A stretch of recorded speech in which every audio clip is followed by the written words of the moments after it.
लिखा है क्या?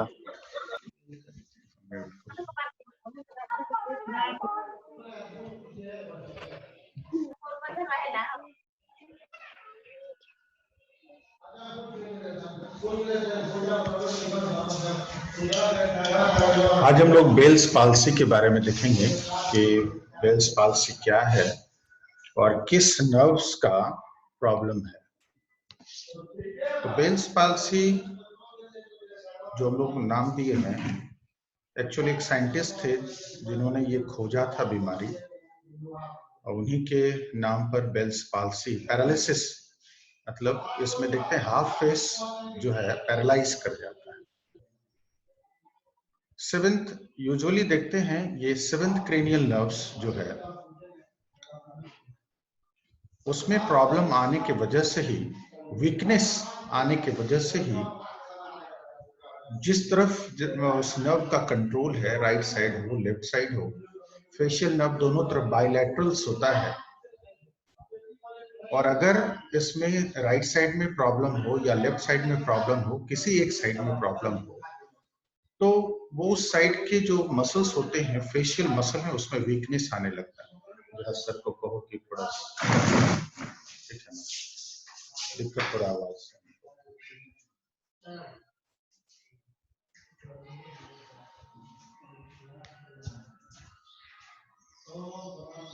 तो फेशियल जो नर्व्स है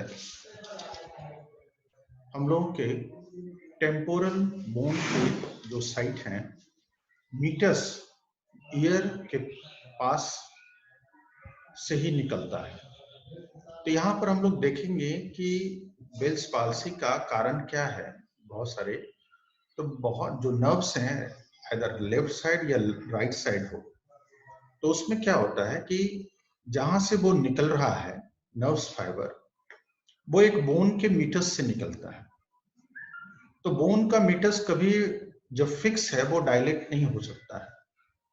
इन केस जो फेशियल नर्व्स हैं उसमें कभी स्वेलिंग हो जाए, तो स्वेलिंग होने की वजह से क्या होगा, नर्व पर कंजेशन होगा। नर्व कंजेशन की वजह से, इन्फ्लेमेशन की वजह से कंजेशन, और कंजेशन की वजह से उसके फंक्शन में वीकनेस आने लगे। तो वीकनेस की वजह से क्या होता है कि वो अपना कंट्रोल, वो राइट साइड हो या लेफ्ट साइड हो, जिधर भी जो साइड अफेक्टेड हुआ हो, वो एरिया कहता है कि वो वीक हो जाता है। तो वीकनेस इसमें देखते हैं हम लोग जब फेशियल नर्व्स का पाल्सी होता है, ये कहता है कि टेम्पररी होता है, परमानेंट नहीं होता है। कभी कभी बहुत परमानेंट कहता है कि कंडीशन उस समय होता है अगर ये डैमेज हो जाए किसी कारणवश। डैमेज होने के बहुत सारे कारण अभी देखेंगे हम लोग कि कब डैमेज हो सकता है कि जो परमानेंट ही करवा दे। लेकिन यूजुअली देखा जाता है कि बेल्स पाल्सी है जो परमानेंट नहीं है, वो टेम्पररी होता है। लेकिन धीरे धीरे जैसे जैसे उसमें स्ट्रेंथ आता है, जैसे जैसे इन्फ्लेमेशन घटा है या उस साइड पर किसी तरह की जो बीमारी है वो अगर हटा दे जिसकी वजह से हो रहा था, तो वो चीज फिर नॉर्मल, फिर फेस का जो फेशियल पाल्सी है वो रिकवर कर जाता है। या कभी कभी होता है कि बहुत दिन तक वो प्रेशर पड़ा रह गया उस नर्व के ऊपर, तो रिकवरी होता है लेकिन 100% रिकवरी नहीं होती। तो बेल्स पाल्सी में एक कारण कहता है कि इन्फ्लेमेशन ऑफ द नर्व्स। अगर फेशियल नर्व की इन्फ्लेमेशन होता है तो ऐसा हो सकता है। दूसरा कहता है कि कोई ट्रॉमेटिक इंजरी की वजह से जिस जगह से निकल रहा है उस जगह पर ट्रॉमेटिक इंजरी हुआ हो। ट्रॉमेटिक इंजरी बहुत तरह से हो सकता है ड्यूरिंग सर्जिकल प्रोसीड्योर, और यूजुअली हम लोग देखते हैं कि ईएनटी के जो ईयर नोज ईयर के जो सर्जरी है उसमें ज्यादातर पॉसिबिलिटी है कि ये डैमेज करता है। जब हम लोग मस्टोइडेक्टोमी की बात करते हैं कि मस्टोइड किसी किसी को ईयर डिस्चार्ज की वजह से मस्टोइड होने लगा, मस्टोइडेक्टोमी करना पड़ता है, तो वैसे सर्जरी में कहता है कि अगर पूरी प्रिकॉशन के साथ अगर वो मस्टोइडेक्टोमी कर रहा है तो वहां पर डैमेज इसलिए कि फेशियल ब्रीच जस्ट उसके नीचे होता है। तो यूजुअली देखा जाता है कि ईएनटी के सर्जरी में फेशियल पाल्सी होने की संभावना है, इसलिए कि जब भी वहां पर किसी तरह का, मान लो कि इसमें जो कोलेस्टेटोमा, पहले पढ़े होंगे कि ईयर में कोलेस्टेटोमा होता है, तो कोलेस्टेटोमा का नेचर है, वो ज्यादातर कोशिश करता है कि मास्टोइड के साथ साथ फेशियल नर्व को भी इन्वॉल्व करता है। तो वैसे कंडीशन में जब सर्जरी किया जाता है और कोलेस्टेटोमा को रिमूव किया जाता है, तो पॉसिबिलिटी है कि वो डैमेज हो सकता है। मास्टोइडेक्टोमी में, रेडिकल मास्टोइडेक्टोमी में, या फिर ये तुम्हारा टिम्पेनोप्लास्टी में, कभी कभी जो टिम्पेनोप्लास्टी है, पर्दा को बदलते हैं, वैसे केसेस में भी ट्रॉमा होने की पॉसिबिलिटी है। दूसरा कहता है कि डिजेनरेशन, अगर ऑपरेशन नहीं हुआ, ऑपरेशन नहीं किया है और कोई ईयर का प्रॉब्लम है, क्रोनिक ओटाइटिस मीडिया है, जिसके वजह से कोलेस्टेटोमा बना, लंबे समय तक पड़ा रहा, वो कोई ध्यान नहीं दिया, जिसके वजह से कहता है कि वो सिचुएशन है, वो डैमेज कर सकता है। नेक्स्ट कहता है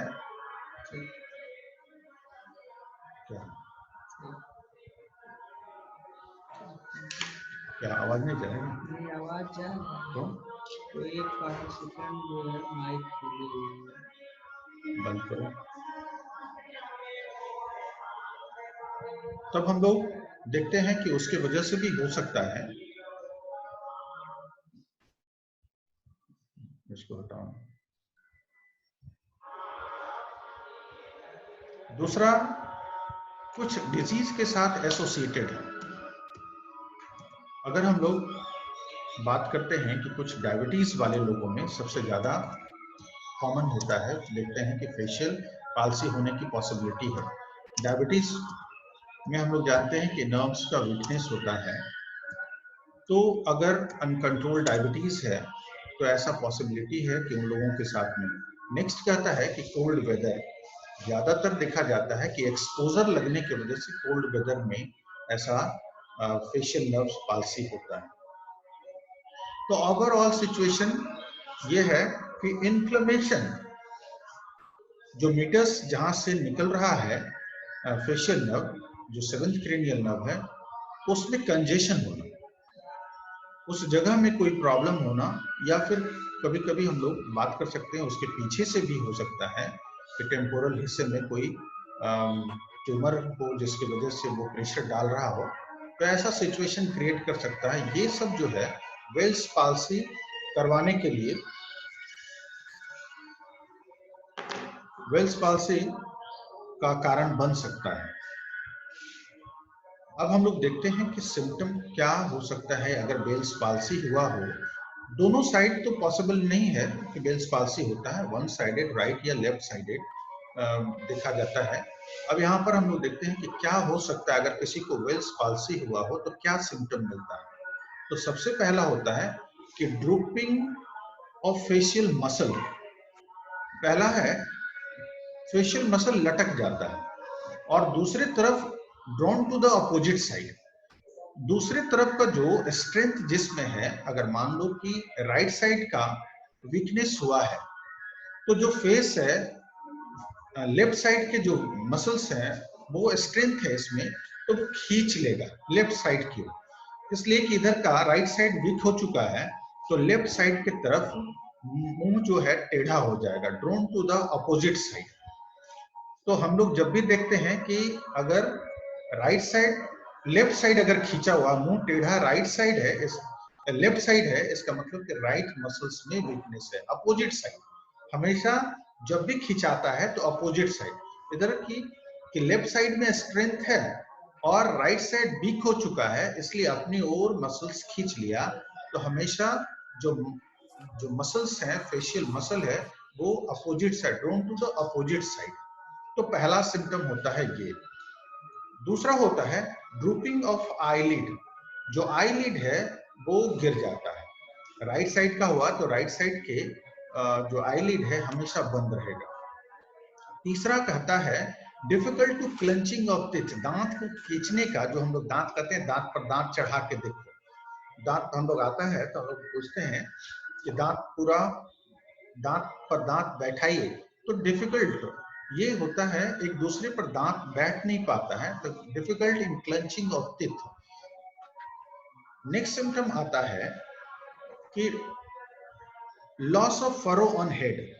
हेड के ऊपर हम लोग यहाँ पर जब भी ऐसे करते हैं तो एक लाइन बनता है जिसको फर्रो कहा जाता है। तो लॉस ऑफ फर्रो ये ऐसा नहीं हो सकता, हमेशा आईलिड गिरा हुआ है, मुंह दूसरे तरफ घुमा हुआ है।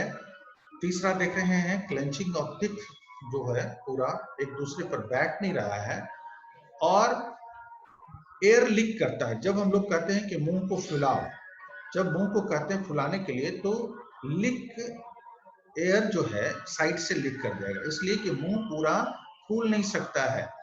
तीसरा होता है ड्रिबलिंग ऑफ सलाइवा। तीसरा सिम्टम है, नेक्स्ट सिम्टम जो है dribbling of saliva at the angle of mouth. Saliva का हमेशा लार चूना, लार गिरते रहता है एंगल ऑफ कॉर्नर से, इसलिए कि यहाँ स्ट्रेंथ नहीं है, यहाँ से इसको होल्ड नहीं कर पाता है, इसलिए गिर जाता है। नेक्स्ट सिम्टम है कि food particles are accumulated on the affected side।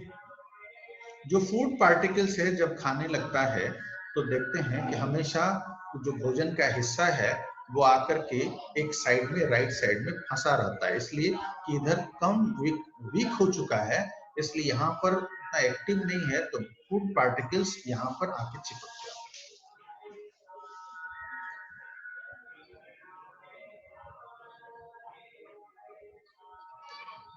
Next कहता है कि इसके साथ साथ हम लोग देखते हैं कि क्या और भी सिम्टम हो सकते हैं। बहुत लोगों को अगर कोई इन्फेक्टिव रीजन हुआ हो तो फीवर के साथ भी एसोसिएटेड हो सकता है। जैसे हमने कहा कि ओटाइटिस मीडिया की बात करते हैं तो हिस्ट्री ऑफ ईयर डिस्चार्ज भी हो सकता है। कॉमन देखा जाता है कि कान के प्रॉब्लम से ही, अगर फेशियल नर्व की बात करते हैं, फेशियल नर्व अधिकतर कान के प्रॉब्लम से ही, तो उस साइड को हम लोग को ऑलवेज देखना चाहिए कि उधर के ईयर में कोई प्रॉब्लम नहीं, या फिर कोई जो ईयर डिस्चार्ज का तो हिस्ट्री नहीं है, ये जरूर देखना चाहिए। लिख लेना इसमें कि हिस्ट्री ऑफ ईयर डिस्चार्ज मिल सकता है, history of year discharge. Year पर हम लोगों का फोकस इसलिए ज्यादा है कि उसी रूट से होकर आता है, फेशियल नर्व वहीं से निकलता है, इसलिए हम लोग इस बात पर हमेशा ज्यादा फोकस करते हैं कि ईयर से रिलेटेड तो प्रॉब्लम नहीं है। हो सकता है कि ईयर से हो तो उसमें मेन कारण ईयर है, ये मेन कारण नहीं है, ये सिम्टम है इसका। तो हम लोग ये बात को रूल आउट करते हैं कि कहीं ईयर का कोई प्रॉब्लम नहीं जिसकी वजह से अगर हुआ हो तो हम लोग सबसे पहले उस पर फोकस करेंगे कि अगर वो कारण को निकाल देंगे तो ये फिर से क्या होगा, ये टेम्पररी है, ये ठीक हो सकता है। अब हम लोग देखते हैं कि क्या इन्वेस्टिगेशन के जरिए कुछ बात को पता करें कि क्या कारण हो सकता है। तो हम लोग सबसे पहला कुछ ब्लड टेस्ट करवाते हैं कि कोई इन्फेक्शन तो नहीं है, तो हम लोग सीबीसी कराते हैं। हमने कहा कि डायबिटीज लोगों में भी ये ज्यादा कॉमन है, इसलिए ब्लड शुगर का भी टेस्ट करवाते हैं।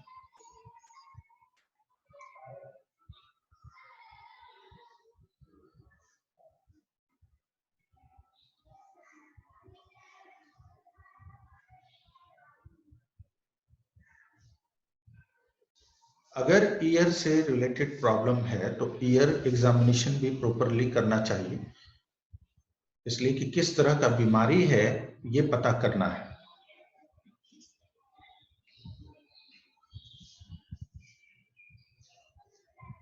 हम लोग यहाँ पर जब ये सब देखते हैं, अगर लगता है कि कोई इन्फेक्टिव है तो डिपेंड करता है कि बेल्स पाल्सी हुआ क्यों है। ये सबसे इंपॉर्टेंट बात है रूल आउट करना कि अगर इन्फेक्शन से हुआ है तो हम लोग ट्रीटमेंट, मोड ऑफ ट्रीटमेंट बदलता रहता है। कुछ ट्रीटमेंट्स हैं जो कॉमन है, हर केस में चलेगा, लेकिन कुछ है समय के और उसकी पॉसिबिलिटी के अनुसार हम लोग बदलते हैं। तो पहला तो कहता है कि कॉमन जो ड्रग्स हैं जो कि ओवरऑल सब में चलना है, तो नंबर 1 है जिसमें कॉर्टिकोस्टेरॉइड्स का जो ड्रग है वो हर केस में देना है। कॉर्टिकोस्टेरॉइड्स कॉर्टिकोस्टेरॉइड हर केस में, डायबिटीज वाले में भी थोड़ा प्रिकॉशन के साथ, डायबिटीज में ऐसे कंट्राइंडिकेशन होता है कॉर्टिकोस्टेरॉइड, लेकिन फिर भी कुछ कंडीशन है और कुछ दवा के साथ इसको दिया जाता है। इससे क्या होता है, कॉर्टिकोस्टेरॉइड एक NSAID की तरह है, non steroid anti inflammatory drugs है। स्टेरॉइड तो कहता है कि ये रैपिडली इन्फ्लेमेशन को घटाता है। तो अगर जब इन्फ्लेमेशन घटेगा, हमने कारण तो बताया कि नर्व्स, जो फेशियल नर्व है उसमें स्वेलिंग होने की वजह से, उसमें इन्फ्लेमेशन होने की वजह से दिक्कत हो रहा है। पहला हम लोग इसलिए देखे थे कि जो बोन से आ रहा है, जो फोरामेन्स के जरिए आ रहा है, जो मीटर्स के जरिए आ रहा है, तो बोन कभी भी फ्लेक्सिबल नहीं होता है। तो बोन क्या है, बोन का जो मीटर्स है फिक्स है, लेकिन नर्व्स में इन्फ्लेमेशन की वजह से उसमें स्वेलिंग हो रहा है, और वो उसी जो बोन के सराउंडिंग आ रहा है उससे कंजेशन होने की वजह से ये प्रॉब्लम हुआ।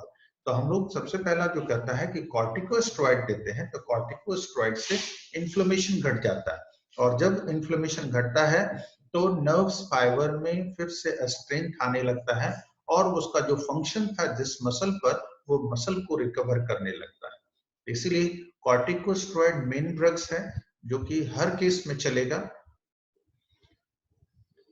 नंबर 2, अगर लगता है कि कोई इन्फेक्टिव है, इन्फेक्शन की वजह से है, अगर ईयर में इन्फेक्शन है, कोई क्रोनिक ओटाइटिस मीडिया है, डिस्चार्ज के साथ आया है, तो हम लोग वहां पर एंटीबायोटिक का रूल है कि एंटीबायोटिक देना चाहिए जिससे कि इन्फेक्शन घटे, और तब स्वेलिंग वहां घटेगा। अगर हम लोग सिर्फ इन्फ्लेमेशन कम करने के लिए दे रहे हैं तो वो पॉसिबल नहीं है कि वो ठीक हो पाएगा, इसलिए हम लोग वहां के इन्फेक्शन को भी हटाना होगा, तो इसलिए एंटीबायोटिक। तीसरा कहता है कि हाई डोज ऑफ विटामिन देना चाहिए ऐसे कंडीशन में। बहुत सारे विटामिन की कमी की वजह से भी पॉसिबिलिटी है कि यहाँ पर वेल्स पाल्सी, कभी कभी हम लोग देखते हैं कि वेल्स पाल्सी अननोन कॉज, कोई कारण नहीं है, कोई पता ही नहीं चल रहा है कि क्या था, ना डायबिटीज है ना कोई इन्फेक्शन है, फिर भी है, तो कोल्ड एक्सपोजर की वजह से भी है, या फिर विटामिन की कमी की वजह से हो सकता है, इसलिए हाई डोज ऑफ विटामिन का इस्तेमाल करते हैं।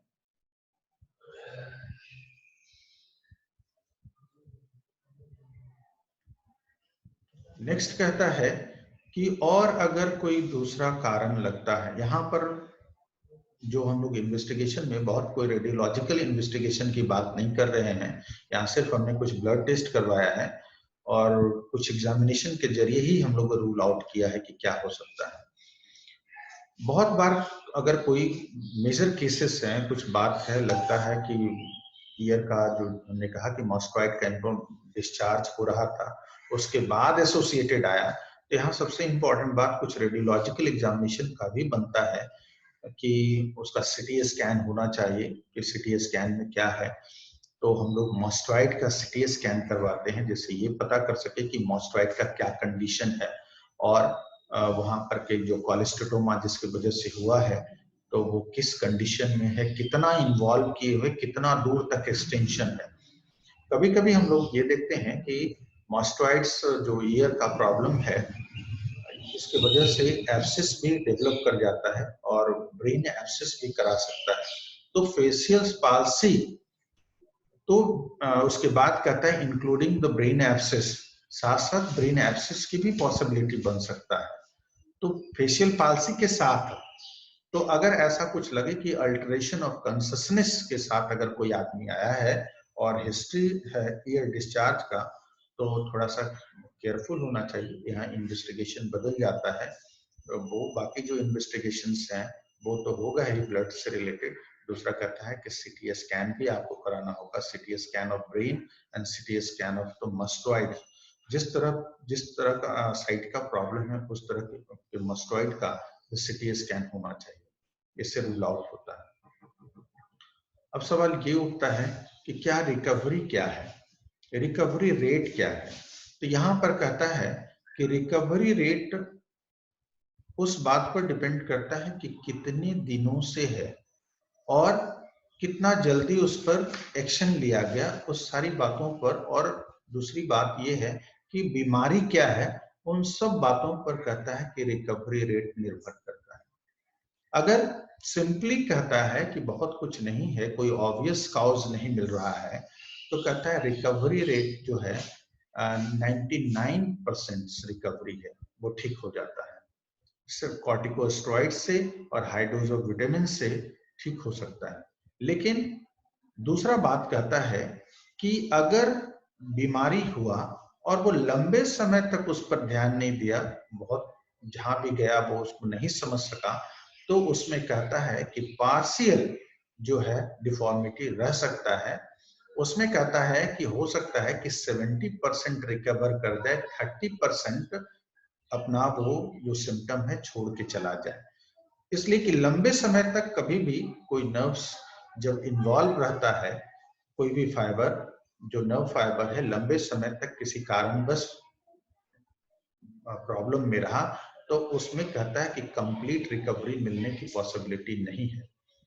नेक्स्ट कहता है कि अगर बहुत ज्यादा, जो हमने कहा कि अगर मास्टोइड्स और अदर्स केसेस जो थे ईयर डिस्चार्ज की वजह से, कोलेस्टेटोमा की वजह से हुआ है, तो कहता है कि इसमें भी रिकवरी मिलने की संभावना है, लेकिन कितना जल्दी उस पर एक्शन लिया गया। यहाँ भी कहता है कि कुछ डिफॉर्मिटी रह सकता है, आपका लाइफ लॉन्ग उसके साथ जीना पड़ सकता है। और नेक्स्ट कहता है कि अगर कोई सर्जिकल ट्रॉमा से हुआ है, तो सर्जिकल ट्रॉमा का केस जल्दी ठीक नहीं होता है। सर्जिकल ट्रॉमा में कहता है कि अगर ट्रॉमेटिक इंजरी की वजह से डैमेज हो गया है तो परमानेंट होगा। तो ये सारी बात कहता है कि रिकवरी उसी पर डिपेंड करता है कि उसको हुआ क्या था, किसकी वजह से हुआ है बेल्स पाल्सी, तो रिकवरी रेट उस पर डिपेंड करता है। अगर नॉर्मल ऐसे कहता है कि नॉर्मल रिकवरी जो है 90% केस में, जो 99% केस है वो रिकवर कर जाता है अगर कोई प्रॉब्लम विशेष ना हो तो। और अगर ऐसे प्रॉब्लम्स कोई सर्जिकल प्रोसीड्योर की वजह से डैमेज हुआ हो तो रिकवरी का चांस नहीं है। इसलिए कि सर्जिकल प्रोसीड्योर में भी कहता है कि वीकनेस आता है, वीकनेस बहुत कम, टेम्पररी वीकनेस, जब वहां पर से किसी तरह का प्रॉब्लम को हटाया जाता है तो थोड़ा सा डिस्टर्ब होता है। तो ऐसे केस में कहता है कि टेम्पररी वीकनेस आता है, थोड़ा बहुत माइल्ड वीकनेस दिखाई देता है, और सही समय उसका अगर ट्रीटमेंट किया जाए तो 100% रिकवरी हो जाता है। लेकिन लंबे समय तक अगर रहा हो तो ये प्रॉब्लम हो सकता है कि उसको लाइफ लॉन्ग कुछ पार्शियल डिफेक्ट रह जाए। इस तरह से हम लोग वेल्स पाल्सी को जैसे जैसे रिकवरी मिलता है उसके सिम्टम में भी सुधार होता है। जो मुंह बहुत टेढ़ा था, अब देखते हैं कि थोड़ा डेविएशन जो है बहुत कम बच गया है, थोड़ा अब थोड़ा सा और कहता है कि थोड़ा और आ जाएगा तो ठीक है, पहले से बहुत रिकवरी कर गया। दूसरा कहता है कि जो ड्रूपिंग ऑफ आईलिड था, आईलिड को उठा नहीं पाता था, इजिली ओपन द आई। हम लोग जब भी किसी को ऐसे कहते हैं कि दोनों आंख को बंद करो, जब दोनों आंख को बंद करता है तो राइट में प्रॉब्लम था तो उसको अगर ऐसे हटाते हैं तो बहुत इजीली ओपन हो जाता है, और लेफ्ट में स्ट्रिंग था वो अपने आप को बंद कर सकता था, लेकिन यहाँ राइट साइड जो वीकनेस हुआ था इस पर कंट्रोल खो चुका है, इसलिए आईलिड बहुत आसानी से ओपन हो जाता है। तो यहाँ पर अभी वही चीज देख रहे हैं कि हम लोग बात को देखो रनिंग आउट दे रहे हैं, तो यहाँ पर यही देख रहे हैं कि अब धीरे धीरे सब कुछ में सुधार हो रहा है, क्लेंचिंग ऑफ टीथ हो रहा है। दूसरा है कि ड्रिबलिंग ऑफ जो सलाइवा था वो कम हो गया है, पूरे जो फर्रो है थोड़ा थोड़ा बनने लगा है, मसल्स को उठा ले पाता है, आंख को कंप्लीटली क्लोज कर पाता है। तो ये सारा से बहुत बार हम लोग देखते हैं वैसे लोगों में कि जो रात में सोता है तो आंख खुला ही रह जाता है, इसलिए बंद नहीं कर, स्ट्रेंथ नहीं मिल पाता, लेकिन अब पहले से सुधार हो रहा है। ये सारी सिचुएशन, और हम लोग कहते हैं कि एक इसमें इंपॉर्टेंट बात है ट्रीटमेंट में, फिजियोथेरेपी।